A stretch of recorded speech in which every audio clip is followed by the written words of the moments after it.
এখন হাইস্কুল অধিৱেশনত প্ৰাক্তন জিলা পৰিষদ আব্দুল মজিদ তেখেতে বক্তব্যৰ জৰিয়তে আমাৰ চৰ অঞ্চলৰ সমূহ ৰাইজক তথা বিশেষকৈ যুৱ সমাজক বিভিন্ন ধৰণৰ হয়তো কথা কৈ বিভ্ৰান্তি কৰিছে। তাৰ মূল কথাটো হৈছে সিপাৰৰ পৰা বিজেপি নেতাই কাৰ্টনে মদ যোগান ধৰি মদাহী বনোৱাৰ লগতে চৰিত্ৰ স্খলন হোৱা বুলি তেওঁ অভিযোগ কৰিছে।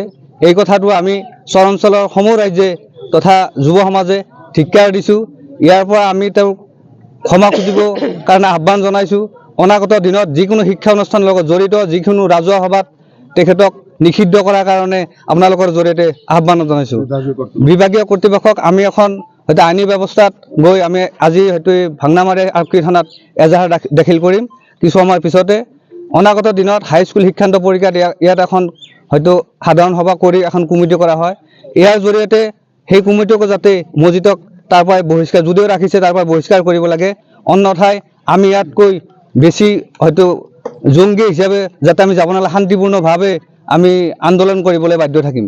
চৰ অঞ্চলৰ যিকোনো শিক্ষানুষ্ঠানৰ লগত জড়িত ৰাজহুৱা সভাত তেওঁক বয়কট কৰিব লাগে।